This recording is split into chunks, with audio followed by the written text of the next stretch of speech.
Right now, in a county courthouse somewhere in America, a clerk is holding a folder. Inside is everything a person owned: a house, a car, a bank account, a wedding ring in an envelope. The person is dead. They didn't leave instructions. So a stranger in that building is about to decide where all of it goes. Not their family, a statute. And here's the part that should bother you.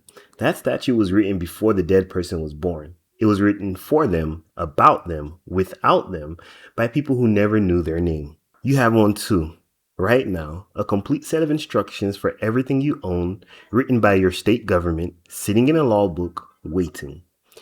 You've never read it. Most people think you have to make an estate plan. You don't. You already have one. If you die without a will, the law calls it dying intestate. And intestate doesn't mean your stuff goes nowhere. It means your stuff goes wherever a formula says. The formula is called intestate succession.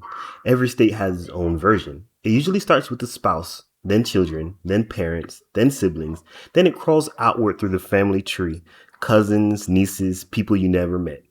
It does not care who you loved. The partner you never married gets nothing. The best friend who took care of you gets nothing. The estranged brother you haven't spoken to in 20 years might get everything.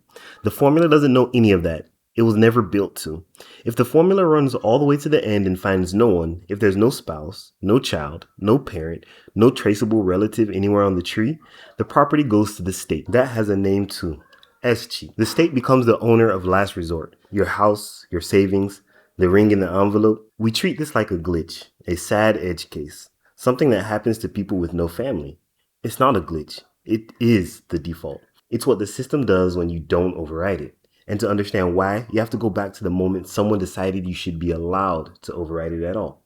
Because for most of history, you couldn't. Go back to England before 1540. If you owned land, you did not get to say who got it when you died.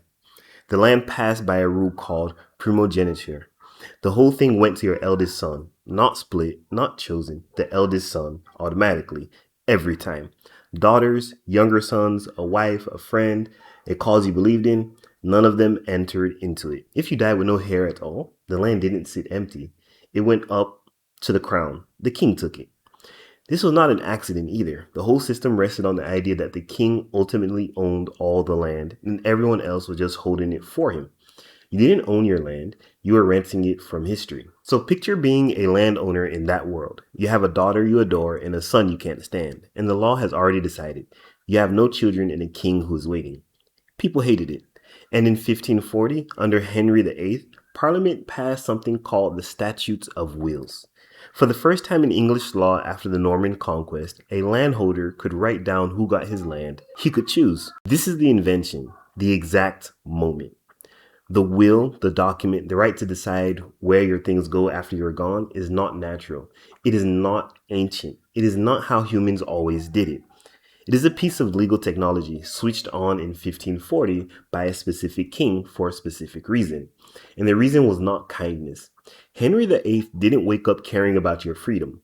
5 years earlier, in 1535, he'd pushed through a law that tightened royal control over land, the Statute of Uses, to stop people dodging the fees he collected when land changed hands. It was wildly unpopular, and it helped fuel a rebellion in the north of England in 1536. Thousands of people, called the Pilgrimage of Grace. The Statute of Wills 4 years later was a walkback, a concession, a king who needed his landowners calm, handing them a right in exchange for peace. That's the origin of your ability to write a will, not a gift, a settlement after a near revolt. Then came the second half. Giving people the right to choose was one thing. The law also had to decide what happens when they don't choose, when someone dies with no instructions. So in 1670, Parliament passed the Statutes of Distribution. It laid out a formula. If you die without a will, here's who gets what: a third to the wife, the rest split among the children. If no children, out to the next of kin. That formula, written in 1670, is the direct answer of the intestate succession laws sitting in your state's books right now. American states didn't invent their inheritance rules from scratch. They inherited them from that English statute, the one written 350 years ago for a society of estates and surnames and bloodlines. So look at what you actually have: a right to decide, switched on in 1540 to quiet down angry landowners; a default formula written in 1670 that takes over the second you stay silent; Both of them are older than your country. Both of them written by men who assumed the eldest son got the farm and the king got the leftovers. And one of them is running your life right now by default because the other one requires you to do something, and almost nobody does. In a survey in 2025, roughly 2 out of 3 American adults said they did not have a will. 2 out of 3. Which means for most people listening to this, the question of where everything you own goes is currently being answered by a document from 1670 that you have never seen and did not write. You think silence is neutral? It's not. Not choosing is a choice. It's just a choice made on your behalf by a formula in advance. And here's the thing the formula can't do. It can't know that your daughter is the one who actually showed up.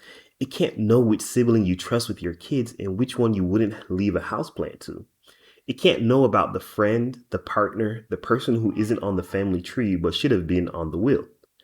The formula only knows degrees of blood, spouse, child, parent, sibling, outward, outward, outward, until it hits a stranger or hits the state. It is very precisely the opposite of knowing you.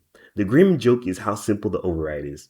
For most of history, only the landed and lawyered could do this. You needed standing, you needed a clerk, you needed Latin. Now, a valid will in most places needs almost nothing. Your wishes written down, your signature, 2 witnesses watching you sign.